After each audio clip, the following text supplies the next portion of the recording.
नारायण नारायण नारायण। काशी की घटना है।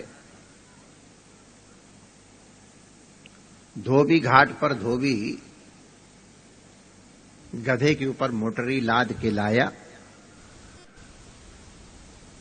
और मोटरी उतार करके और गधे के पैरों का बांधने वाला जो इतना बड़ा रस्सी का टुकड़ा होता है वो भूल गया था। तो वो गधे को पकड़ के परेशान खड़ा था। एक संत दंडी स्वामी तो उनका, धोबी क्यों परेशान हो? तो महाराज आज संधनवा भुला गई ह, गधवा भाग गई। तो दंडी स्वामी ने कहा ऐसा करो, जहां इसको रोज बांधते हो वहां ले जाओ और झूठ मूठ ऐसे ऐसे करके पैर में और जरा सा पैर ऐसे कर देना बस। धोबी ने इसको किया और गधा दिन भर वहीं खड़ा रहा। 3 टांग तो घुमा रहा लेकिन वो टांग वही है। शाम को वो फिर कपड़े पर धो धा करके और फिर वापस लेके चलने लग गया। मोटरी बांध के तो गधे को चलाता है तो गधा हिलता ही नहीं। अब धोबी को गुस्सा ने कोर्रा मारा, ऐसे करके कोड़ा होता उसके मारते हैं। तो ऐसे सिर करके वो कोड़ा तो खा ले लेकिन गधा हिले नहीं। तब तक वो संत फिर आ गए। तो उन्होंने धोबी ने कहा महाराज हमारा गधा तो तुमने नाश कर दिया, वो तो चलता ही नहीं है। वो संत ने कहा तुमने उसको खोला कि नहीं खोला उसका पैर? तो वहां जरा बनारस में संतों के और उनके आपस में जरा बातचीत बड़े पारिवारिक ढंग से होती है। कहन बाबा जी तुहार तो बुद्धि खराब बटले बा, मुड़ मुड़ा भय सन्यासी, और तू हमरो बुद्धि खराब करवा। अरे वो कह रहे हम बंधली कहां है जो खोली? तो वो संत कहते जैसे सवेरवा झूठ मूठ बंधला रहला ना वैसे झूठ मूठ होके खोल दा। तो धोबी ने उसके गधे को ऐसे झूठ मूठ करके पैर सीधा किया और गधा धड़ से चलना शुरू हो गया। ये बात इसलिए बताई जा रही है कि बंधन वास्तविक नहीं हो और हमने मान लिया हो तो बंधन हमको बांध देता है। भगवान कहते तुम कर्म तो करो लेकिन कर्म में लिप्त मत हो। सबको लगता है कैसे संभव है? बस वही गधे वाली घटना है। आत्मा सर्वथा निर्लेप है, उसमें कोई चीज लेपायमान हो ही नहीं सकती है। तीनों काल में उसके संग नहीं लिपायमान हो सकती है। और कर्म जड़ है, जड़ कैसे लिप्त होगा? तो न आत्मा में लेपन की सामर्थ्य है, न कर्म में चिपकने की सामर्थ्य है, तो ये कर्म कहां से चिपक जाता है? तो ये जो अविद्या है जिसके कारण हम जीव बने हैं, ये अविद्या ही झूठ मूठ हमको कर्ता भोक्ता बना देती है।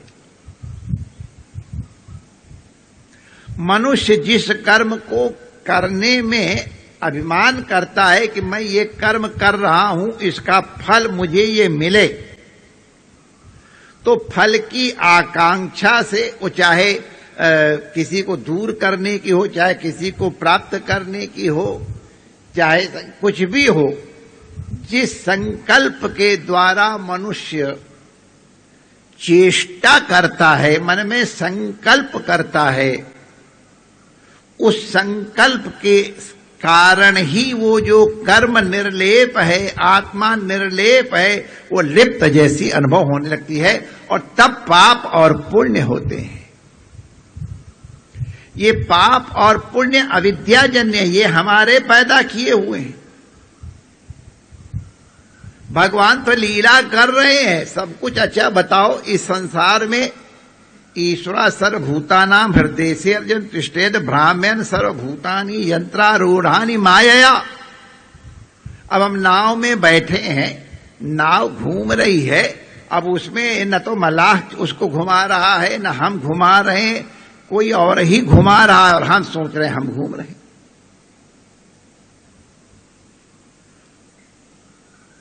कर्म हम नहीं कर सकते हैं। हमारा हाथ कह रहे कर्म कहते हाथ भी अगर है, और भगवान कृपा करे आप लोगों किसी को वो अनुभव न हो, अगर फाले लग जाए तो हाथ है लेकिन कर्म नहीं कर पाएगा। तो इसके माने हाथ के देवता की भी आवश्यकता है, हाथ की भी आवश्यकता है।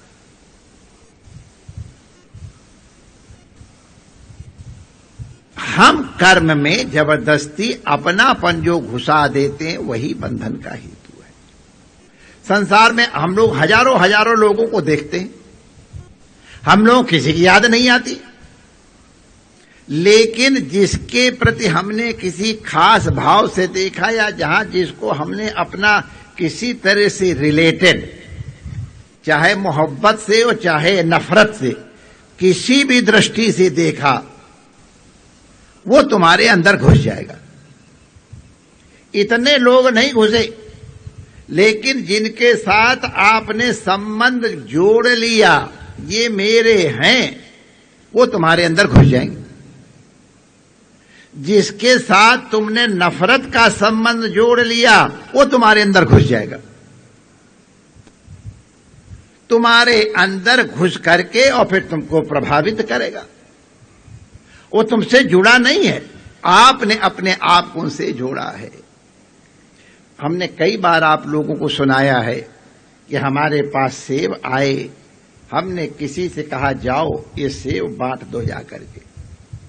तो गुरु की आज्ञा से गुरु की मंडली में, अपने गुरु भाइयों में गुरु के दिए हुए सेब को बांटना है। तो गुरु की आज्ञा से गुरु की सेवा हो रही है, सब मंगली होना चाहिए। हम व्यर्थ में अपना मन, गुरु का माल है, गुरु के लोगों में गुरु हम दे रहे, हमको सेवा मिली है। यहां पाप होने का कोई प्रश्न नहीं है यद्यपि, लेकिन अगर उस लाइन से लोग प्रसाद ले रहे हैं और 5वें 6ठे नंबर पर अपनी साली दिखाई पड़ गई और उस साली को देखते ही, अभी तो सबको किसी को छोटा किसी को मोटा, जो सेव आ रहा था, भाई फैक्ट्री तो बना हुआ नहीं, किसी को बड़ा किसी को छोटा, वो सेव दे दिया। लेकिन उस साली को देख करके अब हमारा एक्शन बदल गया। हम पूरी के पूरी पेटी ढूंढ करके जो सबसे बड़ा सेव था उसको निकाल के अलग रख दिया। और जब भगवती साली साहिबा आई और उनके हाथ में बड़ा सा सेव दे करके बड़े प्रसन्न हो रहे हैं। और बेचारी उस साली साहिबा को पता है कि नहीं पता क्या है, तुमने फेवर किया है, आपने अपने ऊपर बंधन ला दिया। और उसी में आपका कोई द्वेषी व्यक्ति है, उसको देख करके आओ बच्चू तुमको प्रसाद देता हूं, हाँ हमारे आओ देता हूं, तो पूरी फिर पेटी खंगाली, तो जो सड़ा हुआ सबसे रद्दी सेव था वो निकाला। और जब वो सज्जन आए तो उनको वो सेव दे करके ले जा, प्रसाद लेने आए, जा ले। अब ये पाप किसने किया? किसने? गुरु ने कराया, सेव ने कराया, ये तुम्हारे अभिमान ने कराया है।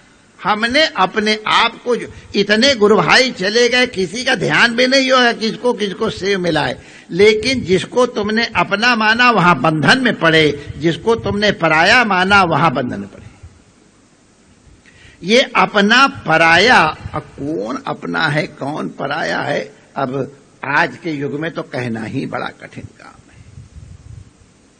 तो ये जो हम अपनापन लाद लेते हैं, ये कर्म मैं कर रहा हूं, ये जब कर लेते हैं तो कर्म में जिस तरह का तुम्हारा संकल्प है, उस संकल्प के अनुरूप जो तुम्हारी चेष्टा है वो तुमको पाप और पुण्य उत्पन्न कराएगी। और जो पाप होगा उससे ताप होगा, जो पुण्य होगा उसे। सुख मिलेगा। नरक मिलेगा या स्वर्ग मिलेगा, दोनों ही की गति वही है। नरक में तुरंत दुख है, पीछे आनंद है, और स्वर्ग में तुरंत सुख है लेकिन पीछे आफत है। क्षीणे पुण्य मर्त्य लोके बसते। तो इसलिए भगवान कहते हैं तुम कर्म तो करो, कर्म के साथ तुम्हारा कोई संबंध नहीं है। अहम करोमीति वृथाभिमाना, मैं करता है तो व्यर्थ का अभिमान है। भगवान के हाथ, भगवान की वस्तु, भगवान सब कुछ। उमादार योषित की नाई, सबई नचावत राम गुसाई। भ्राम्यन सर्वभूतानि यंत्रारूढ़ानि माया, करण करावण आप पे आप। गुरु महाराज कहते हैं जिसकी दृष्टि में ये आ गया, जैसे रामकृष्ण परमहंस देव माँ से कहा, ओ माँ आमी जोंत्रो तुम्ही जोंत्री, ए माँ मैं तो मशीन हूं, चलाने वाली आप हो।